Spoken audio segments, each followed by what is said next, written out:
explore the harrowing effects of climate change. It's a wake-up call. Global emergency. Climate Tracker on WION World is One. To bring the benefits of the Subhash Chandra Show to your educational institution, teachers and students, send an invitation to Juhi Jha at juhi@such.org.in. From the bustling trading floors of Wall Street to the vibrant exchanges of Asian stock markets, WION breaks it down for you to make sense of what's happening. As we reveal the key factors behind events, strategic battles, and the game-changing business decisions that shape the world. We bring you all of this and more on World Business Watch.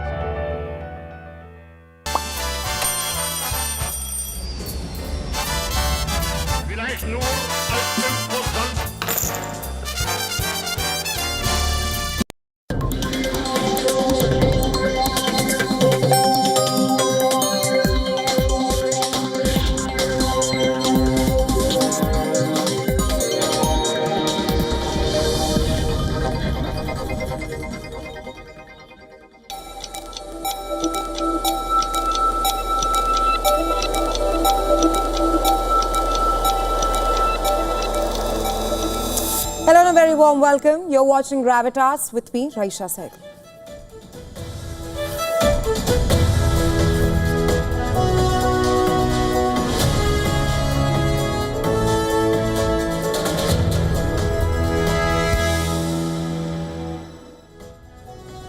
On the show tonight, with the last MiG-21 getting phased out, the Indian Air Force will have the same number of fighter squadrons as Pakistan's Air Force. And we ask tonight, is the IAF prepared for a two-front war with the current number of fighter squadrons? We will also tell you about the recent flare-up in tensions between Thailand and Cambodia, and at the center of it lies an age-old dispute, an ancient Hindu temple dating back to the 11th century. From the Ukraine-Russia war, we will tell you how Ukraine is left defenseless as it battles Russia. We say this because the promised Western weapons have not reached Ukraine yet. All that and a lot more lined up for you on the show tonight. Let's get you started.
India's air dominance dream is veering dangerously off course. With MiG-21s phasing out and no replacements ready, the Indian Air Force is inching towards a numerical parity with Pakistan and nowhere close to China. It's a dangerous situation which experts have been warning for years. Our next report telling you more.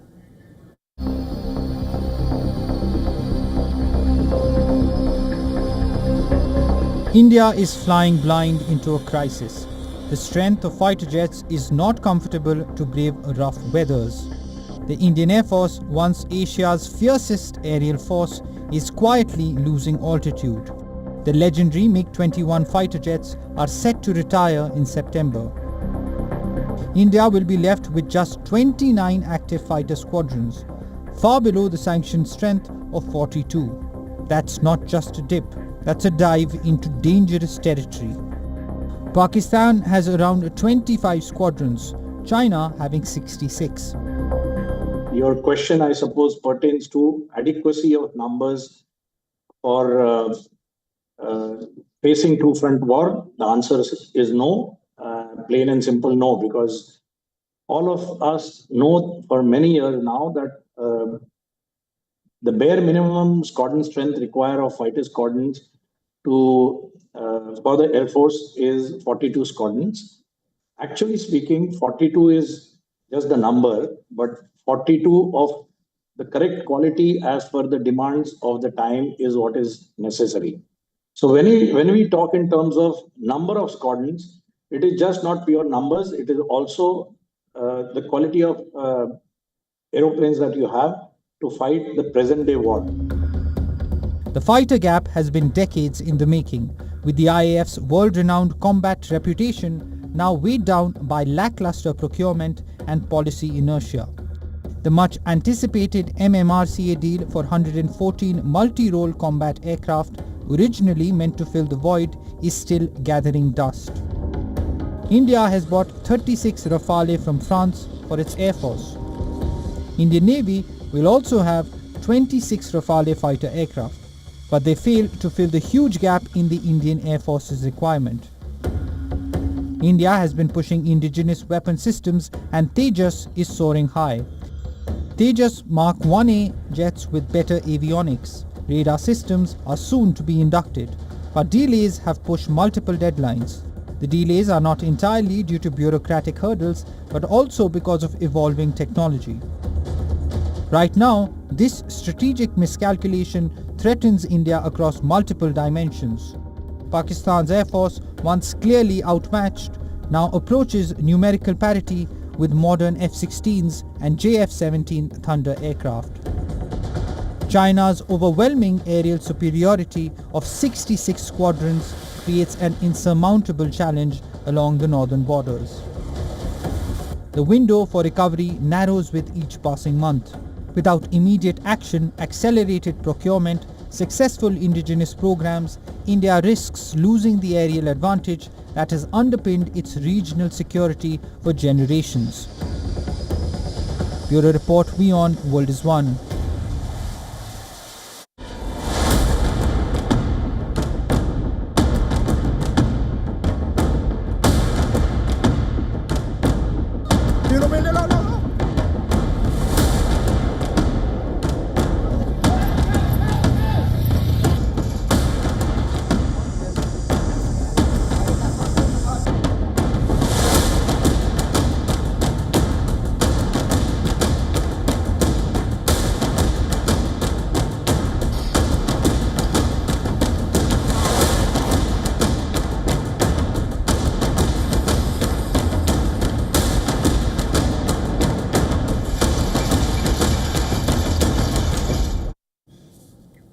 A long-standing territorial dispute between Thailand and Cambodia has escalated into one of the most intense military confrontations between the two countries in recent history.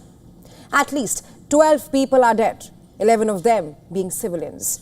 And this comes following a deadly exchange of artillery fire, airstrikes and landmine explosions near the heavily militarized border.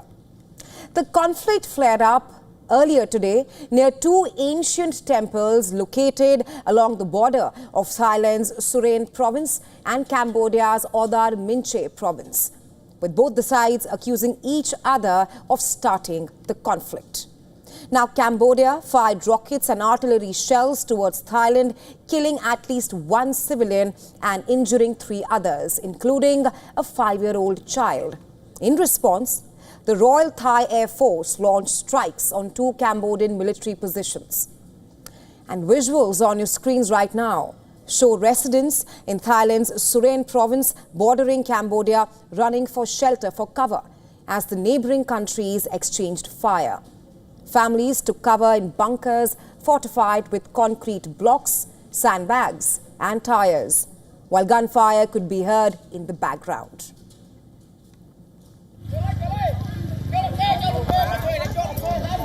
No.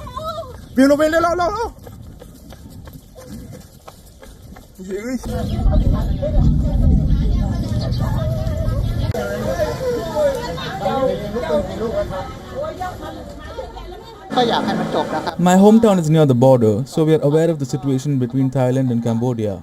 We think it should end.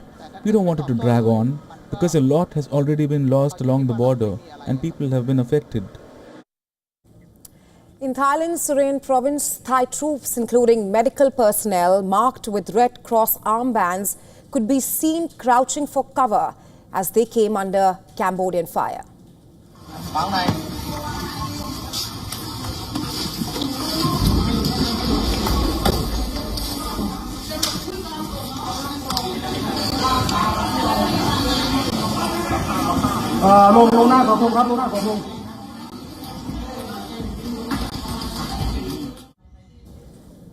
Well, both the countries have now mobilized additional forces to the region. Thailand deployed convoys of military vehicles towards the front line.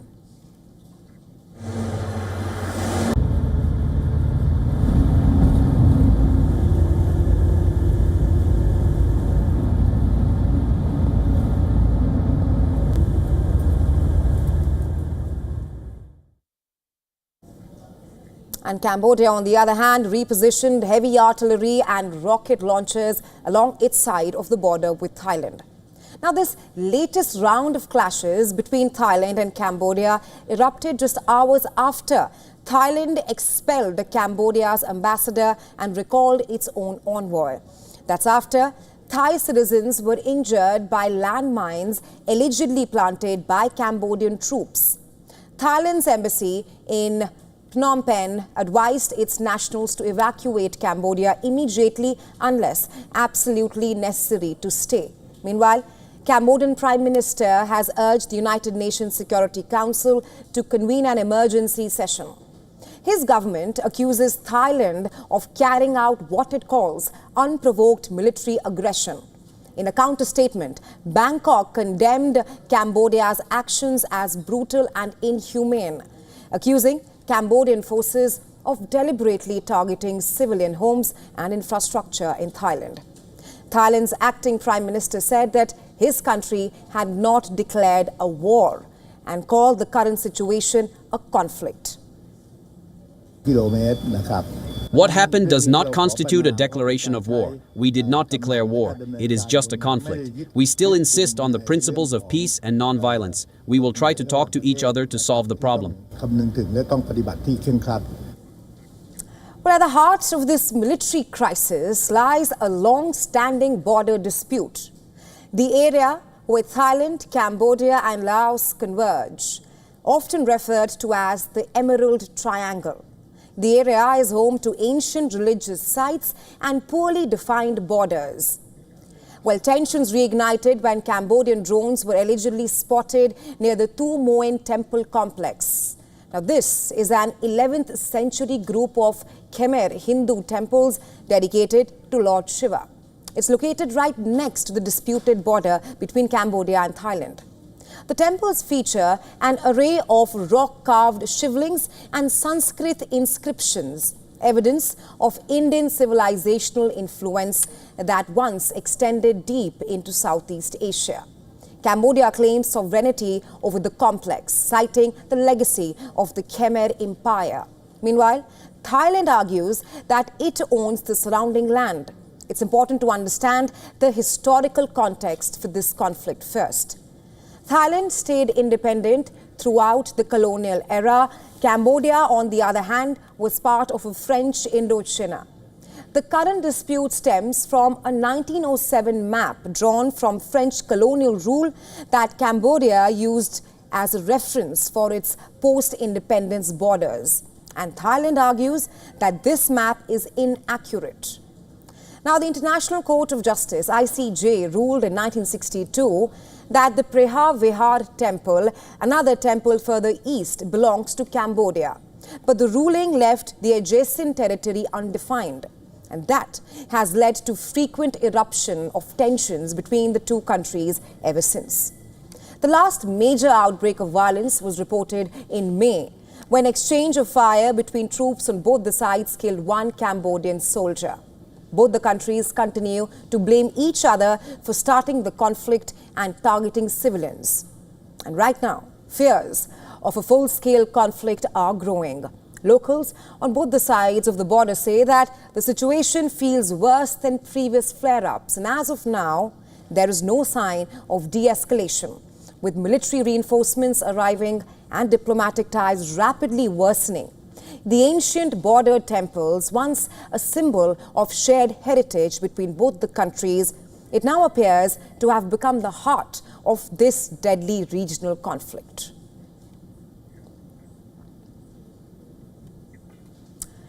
Gaza lies in ruins beneath the weight of unrelenting Israeli bombardment, and the people of Gaza gripped by darkness, displacement, and man-made starvation. I say this because there's a blockade on aid into the Palestinian enclave. According to a letter signed by 109 agencies, including the Amnesty International, which says that the Israeli government is blocking humanitarian organizations from distributing life-saving aid in Gaza. The hunger crisis is worsening in Gaza with each passing day. And these are the images of Gazans carrying sacks of wheat after crowds seized wheat trucks in Khan Yunis. The struggle to get wheat and water remains to be the biggest challenge. People have to walk miles for food and water.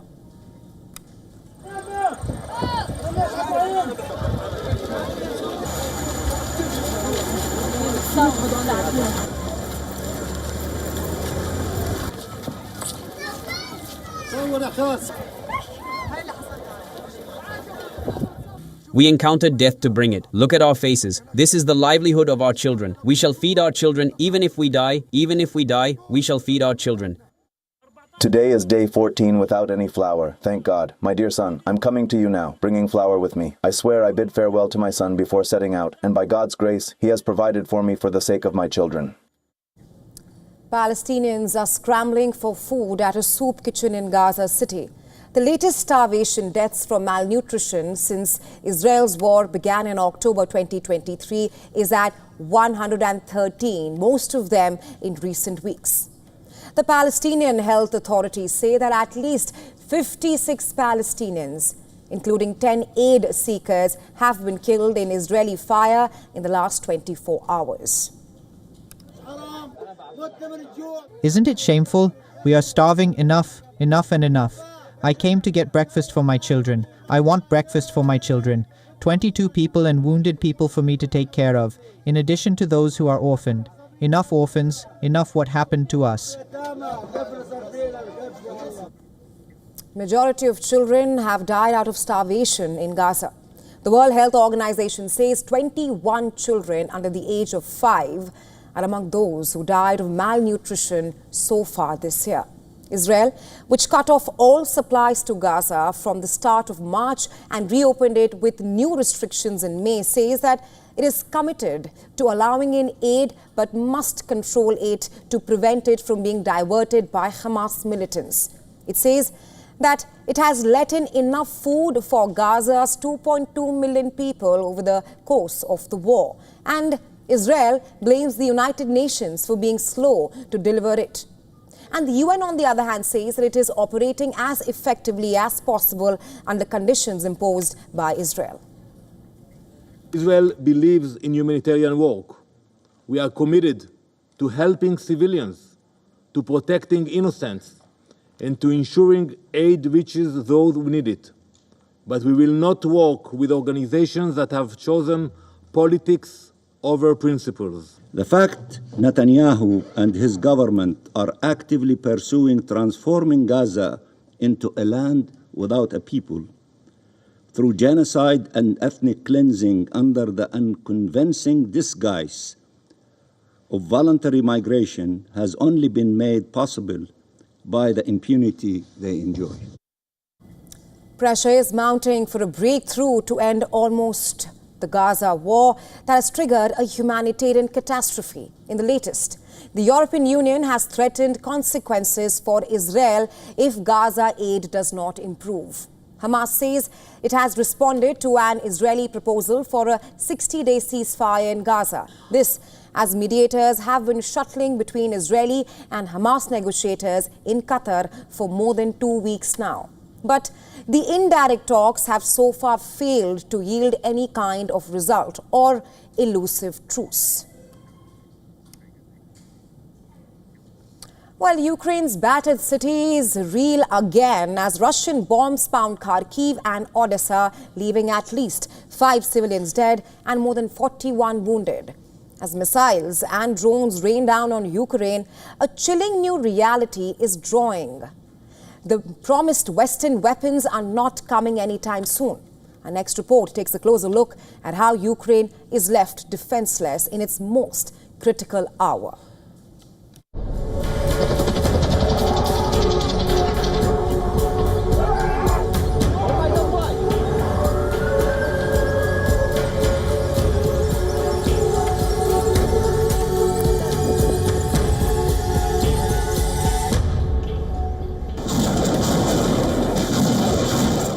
The skies over Ukraine remain a theatre of relentless horror. Missiles and drones rain down on Ukrainian cities. Every night is a nightmare.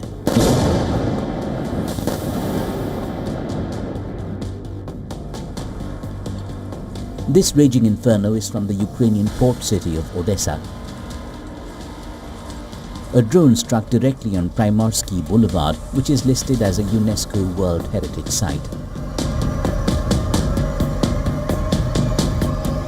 Massive attack on Odessa with strike drones. Fire has erupted at various locations. The biggest was at a 9-story building where flats were on fire on the 5th and 6th floors. In one of the entrances, flats from the 1st to the 8th floors are ruined.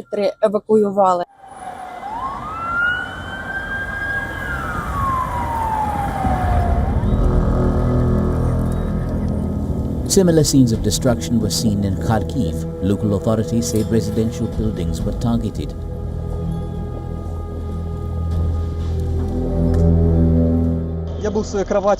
I was in bed. I was sleeping just like I would have on a normal day. I heard 2 loud bangs, glass shattering, people screaming, the whole drama. I got up, looked around, saw all the devastation, smoke, people screaming, running, getting their belongings.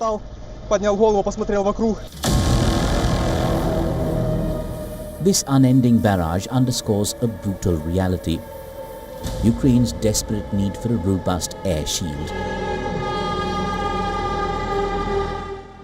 Yet in a cynical twist of fate, the promised lifelines, the Patriot missile systems capable of defending against these attacks, appear to be a mirage, perpetually receding into a distant, uncertain future. According to reports, the Patriot systems promised to Ukraine by US President Donald Trump won't arrive before spring 2026. Now Germany, for all its declarations, demands cast iron guarantees from the US before handing over its own Patriots. In Istanbul, the much-awaited talks provided no concrete outcomes. Russia and Ukraine discussed further prisoner swaps, but the sides remained far apart on ceasefire terms and a possible meeting of their leaders. Bureau Report, WION World is One.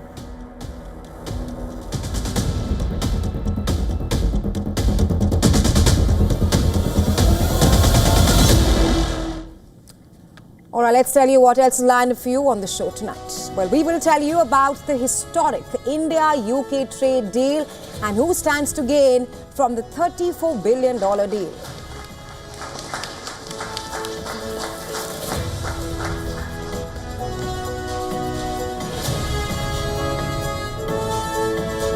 Well, here on Gravitas, we will tell you about the rise in fake encounters in Pakistan and measures taken by the Lahore High Court to hold cops accountable. We'll also tell you about a new study which highlights mental health risks for kids who get smartphones before they turn 13.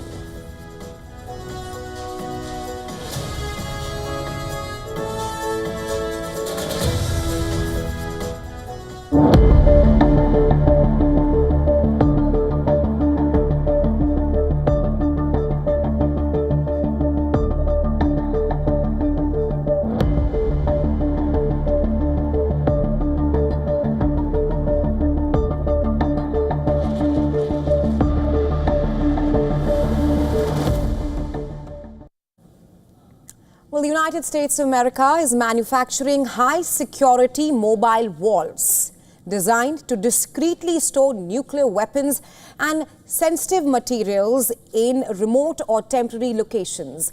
Now, these advanced storage systems are reportedly being built inside a standard 20-foot shipping containers, making them easy to transport and perhaps difficult to detect. The U.S. Air Force is expected to test these prototype walls at the upcoming Grey Flag 2025 exercise, where the U.S. military routinely showcases next-generation munitions and battlefield technology. Now, these units could reportedly transform how nuclear weapons are deployed in future conflicts, especially where troops are spread out over vast and unsecured regions. In crisis zones where permanent bunkers don't exist, these mobile walls could potentially allow the U.S. military to secure critical assets quickly and discreetly as well. Traditionally, nuclear weapons are stored in fortified and fixed locations, but experts say that those sites would be obvious targets during a high-stakes confrontation. Now, by using these walls, the Pentagon could perhaps complicate enemy efforts to locate and strike U.S. nuclear stockpiles. Despite their flexibility, these units come with their own set of limitations as well. Number one, they offer far less protection than traditional storage units and facilities. And the added security required to safeguard them could draw attention to their purpose as well. That perhaps also raises questions around how to integrate these walls into operations without compromising secrecy. Military planners will likely need an entirely new strategy to deploy these nuclear assets using such containers, and beyond nuclear applications, the walls could also secure other classified or high-value equipment in frontline areas. Since these are built into regular shipping containers, the walls can be moved by aircraft, trucks or ships without the need for any specialized infrastructure. This logistical convenience could perhaps be a major advantage, especially in fast-changing combat environments. And this also comes on the heels of the US quietly redeploying nuclear weapons to Britain for the very first time in nearly 2 decades. A C-17 transport aircraft reportedly flew nuclear bombs from Kirtland Air Force Base in New Mexico to an RAF base in eastern England. The base, RAF Lake Heaton, reportedly houses American F-35A fighter jets, which are capable of carrying nuclear bombs in case of a crisis. The UK has recently acquired a new squadron of these aircraft to enhance its nuclear readiness. Experts are now calling this the most significant expansion of Britain's nuclear deterrent since the Cold War. The deployment strengthens NATO's umbrella, which already includes hundreds of US nuclear warheads stationed across Europe, especially in Germany, Italy, Belgium, Turkey, and the Netherlands. Now, this multi-layered nuclear strategy perhaps indicates that the West is reinforcing its nuclear deterrence infrastructure, both with traditional deployments and new technologies like these mobile walls.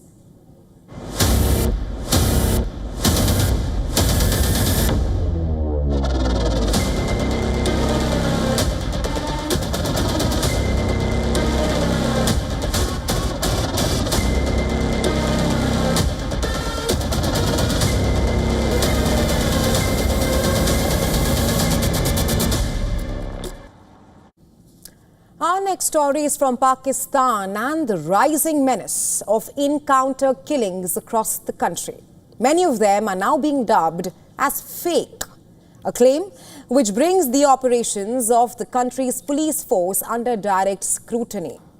On Wednesday, the Lahore High Court pulled up the newly established Crime Control Department CCD for allegedly conducting a series of fake encounters. Further, the court sought an explanation from Punjab Inspector General of Police, Dr. Usman Anwar, expressing concern on the pattern of gun killings by the CCD, which is the Crime Control Department, as well as that of custodial deaths. Here's broadly what the court has said, and I'm quoting here. Around 50 petitions are received daily regarding fake encounter incidents, especially those involving the CCD. Councils of victims of these encounters have claimed that all police encounters have followed the same script, more or less. In light of all of this, the court has now directed a thorough review of recent encounters carried out by the CCD so far. Earlier too, the police chief appeared before the High Court's Chief Justice in connection with a woman's petition against the killing of her son in an alleged CCD encounter. A report submitted by the Inspector General of the Police regarding the suspect's death further fueled the court's skepticism regarding cases where police reports often state that suspects were killed by their own accomplices. However, Pakistan is notorious for cases of fake encounters reported frequently. Back in May, an FIR has been filed by the Federal Investigation Agency against 11 police officers. What for? For their alleged involvement in a fake encounter and subsequent murder of a man called Mohammed Asif. 3 years after this incident, the wife of the deceased claimed that Asif was abducted while buying vegetables and detained without any legal proceedings. Then, in April, family members and relatives of a 26-year-old man charged with robbery attempts accused the police of having killed him in a fake encounter. In September last year, then, Pakistan's government reportedly accused the police of orchestrating the killing of a doctor who was in custody over blasphemy charges and framing it like a fake shootout between the police and the armed men. And the list goes on about fake encounters in Pakistan. According to the Punjab police, over 1,000 encounters were reported in 2024 alone, marking the highest annual tally in recent history. As per official data, it marked a major jump from 2023, which recorded 842 encounters. And the rise in shootouts across provinces like Punjab, Sindh and Balochistan, among others, have generated mixed feelings about the police force's crackdown and their efforts on crime, which have been met with real criticism, at times for taking law in own hand, demanding an urgent need for its review.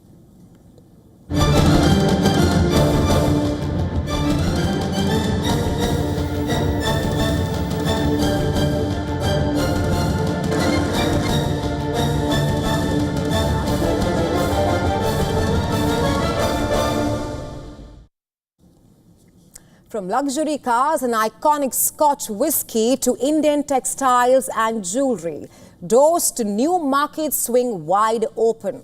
Signed after a meeting between Prime Minister Modi and Keir Starmer, this pact signals the dawn of an economic era worth $34 billion in annual trade. A signature, a handshake, smiles, history rewritten.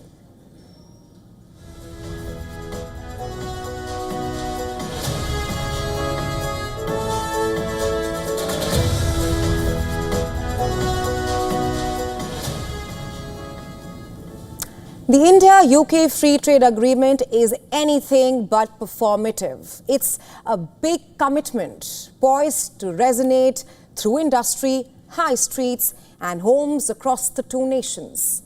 For Britain, this is the largest new trade agreement brokered since its EU exit in 2020, a lifeline to global relevance and a leap into India's vibrant bazaar. हमारे किसान, हमारे MSMEs, हमारे युवा, मैं समझता हूं उनके लिए अनेक नए अवसर पैदा हुए। इतना ही नहीं, 21वीं सदी ये टेक्नोलॉजी ड्रिवन सदी है। ऐसे में भारत और यूके के युवा, उसमें भी स्किल्ड युवा, ये मिलकर के एक नए विश्व के निर्माण में बहुत बड़ा योगदान देंगे। Look, and we both know this is the biggest and most economically significant trade deal that the UK has made since leaving the EU. And I think I can say that it's one of the most comprehensive deals that India has ever done. So thank you, Prime Minister. The numbers themselves are staggering. UK's automotive giants will now dispatch luxury cars at prices unthinkable just a few months ago. The trade deal had been under negotiations for 3 years and is expected to boost bilateral trade between the two economies. Scotch whisky, the legendary spirit, is set for a steep drop in import duties, a slash from the current 150% to as low as 75% immediately, declining even further in phased steps. Suddenly, bottles once reserved for special occasions might grace many more Indian tables, opening it to a booming middle class. Experts say that the retail price of a standard imported bottle could fall by up to 25%, making the finest Highland malts more accessible to millions. Yet, for those already eyeing a glass of affordable Scotch, a sober warning hovers. While the FTA hacks away at central import duties, the real price you pay is shaped by India's patchwork of state excise regimes. States fiercely protective of their liquor revenues may counteract savings by hiking excise duties or tweaking the base prices, blunting the impact for consumers and ensuring that their coffers stay full. The drama may be in Westminster and Delhi right now, but the real play unfolds in state capitals where bottle prices can still be engineered far beyond trade policy's reach. Well, Turkey's latest defense deal is making waves and raising eyebrows in Israel. Ankara is moving forward with a plan to buy 40 Eurofighter Typhoon jets from Germany. Now, these aren't just stealth aircraft like Israel's F-35s, but they're still highly capable, modern warplanes. Their arrival could seriously shift the regional air power equation. In fact, one Israeli official called it a headache, but not an immediate threat. But it's a clear sign that Turkey is ramping up its military strength in ways that could eventually challenge Israel's long-standing edge. And that frustration is not just in the defense circles. It's boiling over in politics too.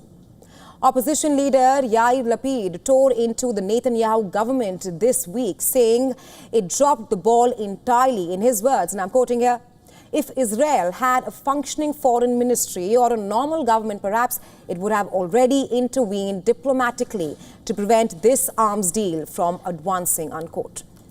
So what is the big deal about the Eurofighter Typhoon? Manufactured jointly by the UK, Germany, Italy and Spain, this 4.5 generation multi-role aircraft is designed for air superiority, deep strike missions and tactical flexibility. Capable of flying at Mach 2, it is equipped with advanced AESA radar IR tracking systems. The Typhoon is no ordinary jet. This multi-role jet is super maneuverable with serious firepower, laced with long-range missiles, precision bombs and an onboard 27mm cannon. It can perhaps switch between air-to-air combat and ground attack missions in a flash. Additionally, Turkey is also pursuing additional deals for US-made F-16s and potentially even F-35s. Remember, it was removed from the F-35 program in 2019 due to its purchase of Russian S-400 air defense systems. For Turkey, the inclusion of these jets into its arsenal means greater reach, more flexibility, and a stronger deployment in a region where Israel has the air superiority.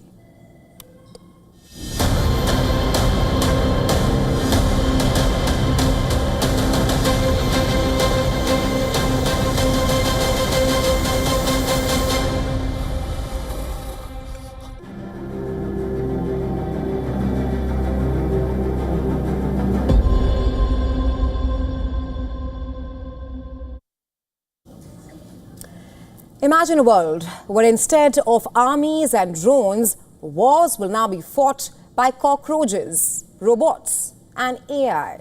You might think it's science fiction, but in reality, such days may not be all that far off. The reason we say this tonight is because countries across the world are reimagining their modes of warfare in the face of a more complex and gritty challenges. Among them is Germany, which has come out with a plan to overhaul its defense. According to reports, a co-founder of Europe's valuable defense startup, Helsing, attested to the fact that investment in defense is looking up. Just last month, the Munich-based company more than doubled its valuation to $12 billion in a fundraising round. Not just that. Sven Wisnegger, who heads the Cyber Innovation Hub, also stressed on the role of cyborg cockroaches equipped with tools which could be deployed for real-time data collection through spy cameras. Now, what lies at the heart of this transformation in Europe's defense innovation? Experts point at the Russia-Ukraine war, which has changed ways of approaching the issue of security as a whole. Another factor could be a staggering rise in Europe's defense spending for the first time in decades. Many of EU member states have collectively increased their defense budgets, rising from $256 billion in 2021 to $383 billion in 2024, with a further increase of at least $117 billion by 2027. And behind it could be the vision harbored by the German government, with Chancellor Friedrich Merz reportedly pushing for AI and startup technology to perhaps take more and more command on ground and work in tandem with the country's military. But that is about Europe. Look at the other side of the world will tell you that the sentiment of integrating non-human tech-driven warfare in battlefields is being echoed elsewhere too. Most prominently in China, a country heavily invested in developing AI for military applications and intelligent warfare. Just last month, China announced plans to stage a major military parade in September to mark 80 years since the end of World War II. However, there's a catch here. Besides human parades, of course, at the Beijing's Tiananmen Square, also on display might be new types of combat forces, including unmanned ground vehicles and robotic systems, ushering in the next generation of advanced warfare. And from the looks of it, this is just the beginning. So, if the world ever witnesses robots fighting robots or cyborg bugs taking over battalions, you knew it already. Kids spending too much time on mobile phone is a worry for every parent, and now there's a new research which says that using smartphones before the age of 13 could damage kids' mental health and can even lead to suicidal thoughts. Watch this report on a study which is based on a survey of nearly 2 million people in 163 countries. Take a look.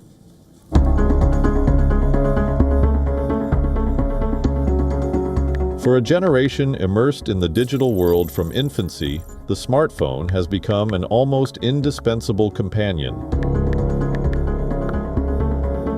Its vibrant screen, a constant companion in classrooms and bedrooms. Yet beneath this connectivity and convenience lies a sinister truth, now laid bare by a massive global research. This seemingly innocuous device, placed too early into innocent hands, may be actively destroying young minds. The study, published in the Journal of Human Development and Capabilities, analyzed self-reported questionnaire. Results from more than 100,000 young adults between the ages of 18 and 24. Girls who received smartphones as young as 5 were an astonishing 20% more likely to report suicidal thoughts in their teenage years than peers spared the screen until adolescence.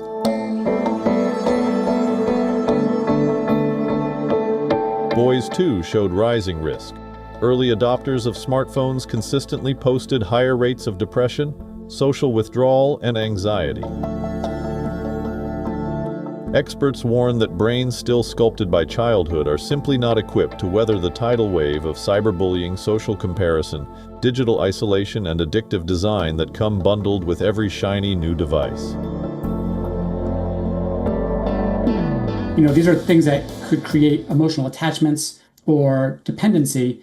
And, that I think is problematic for, these kids who are really still learning to distinguish between, what an authentic relationship is and what an artificial relationship is.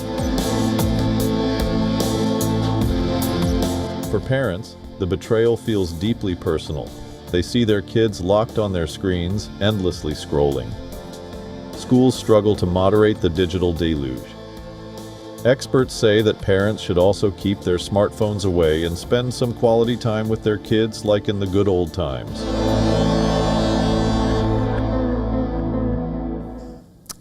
Columbia University has announced a deal with the Trump administration. The university says that it will now pay $20 million to the U.S. government.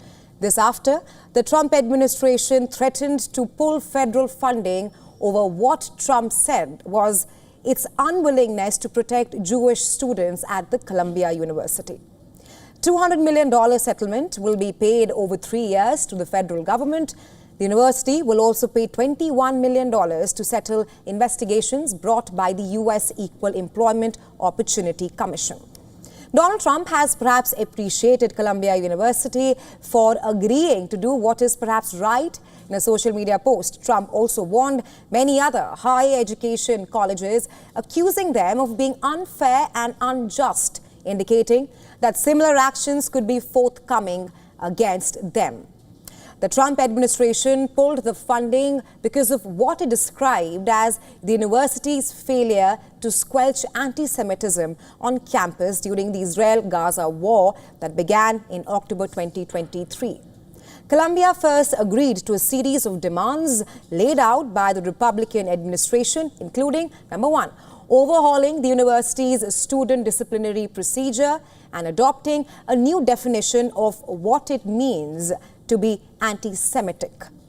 Acting University President Claire Shipman called this deal an important step forward after a period of sustained federal scrutiny and also institutional uncertainty. In exchange for Columbia's concessions, the White House will reinstate $400 million in federal funding to Columbia that it had stripped from the university earlier this year. That's over allegations that it had allowed anti-Semitism to fester on campus. The deal is the first between a university and Trump administration that has described higher education institutions as the enemy and launched an unprecedented campaign to reshape them. Columbia University settlement includes, number one, a provision requiring prospective global students to answer questions about their intentions for studying in the U.S.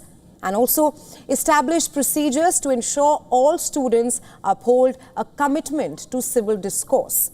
Apart from this, the college has also agreed to share information with the government upon request regarding any disciplinary action such as expulsions or suspensions against students holding visas. The university has announced that it will suspend, expel or revoke degrees from more than 70 students involved in a pro-Palestinian demonstration inside its main library in May, as well as from participants in an encampment last year.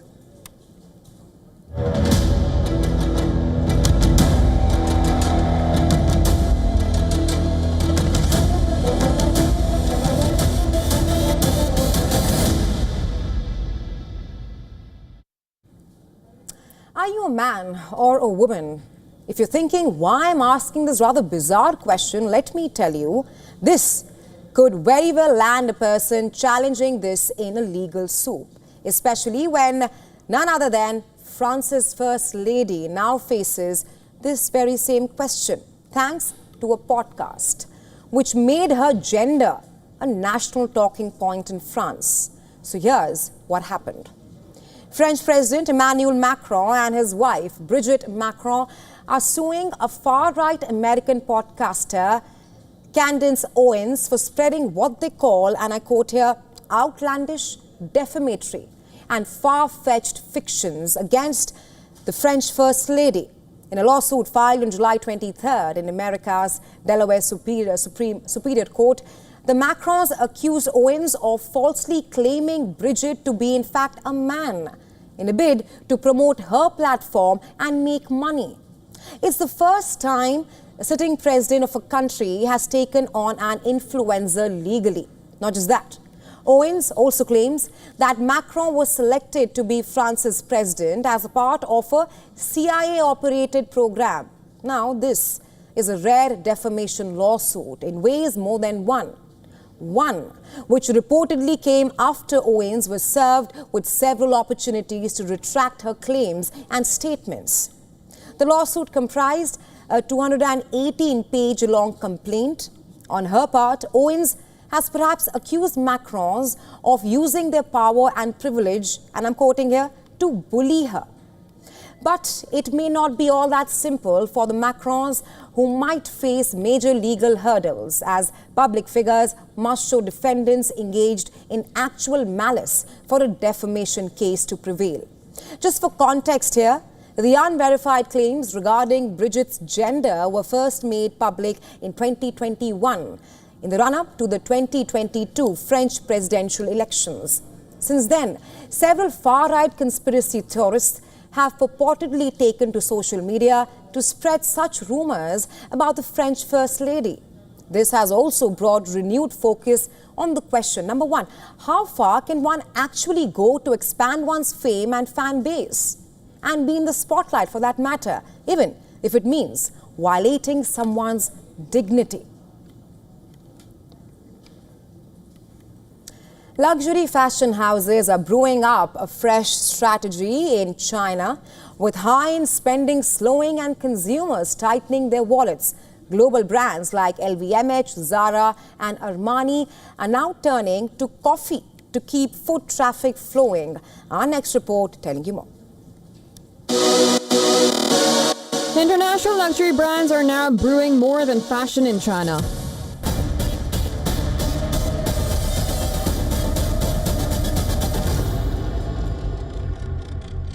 Facing a slowdown in luxury spending, global names like LVMH, Zara, and Armani are entering the coffee business.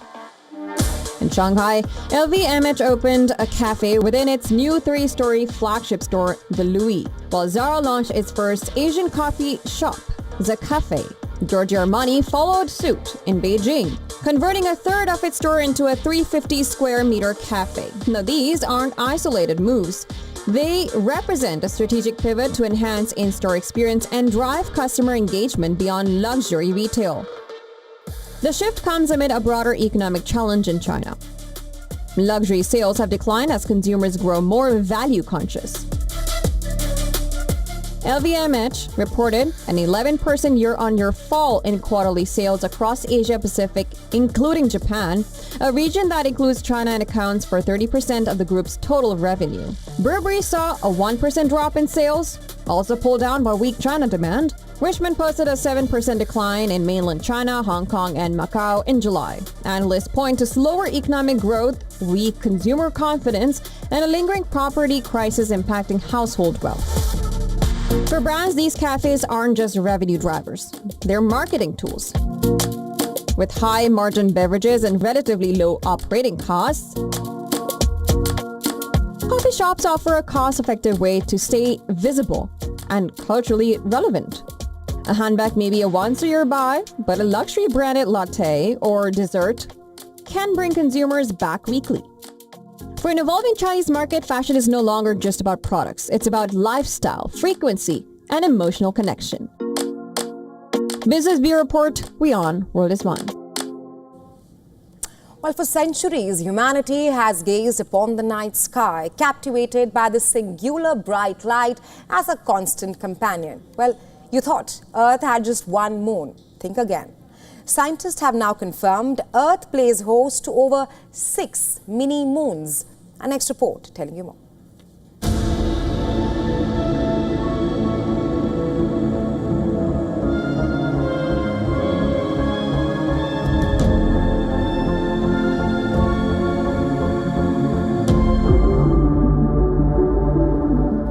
We look up at the night sky, gaze up at the moon and see myth, romance and the tides of time. Yet behind that familiar face, a new celestial drama has surfaced. Earth, as it turns out, is host to a hidden entourage over half a dozen small natural satellites dubbed quasi-moons skirting our planet's gravitational grasp. The main moon, a colossal sphere over 3,400 kilometers wide. Now scientists have identified 6 mini-moons. They are very small with a width of only a few hundred feet, all of them orbiting around our planet. These cosmic hitchhikers, mostly a few meters across, hover in delicate orbits that last months or even years before they vanish into the solar system's void. This isn't merely a theoretical exercise. Sophisticated astronomical observations have definitively confirmed the presence of numerous, even if transient, smaller moons silently circling our world, challenging everything we thought we knew about our place in the solar system. Each discovery demands we rethink Earth's neighborhood. Not a lonely outpost, but a lively crossroad of cosmic drifters. As scientists probe further, these hidden moons open windows into early solar system chaos, planetary defenses, and space exploration itself. Bureau Report, WION World is One. And with that, we slip into a very short break. Thanks very much for staying with us. You are watching WION World is One. Stay tuned.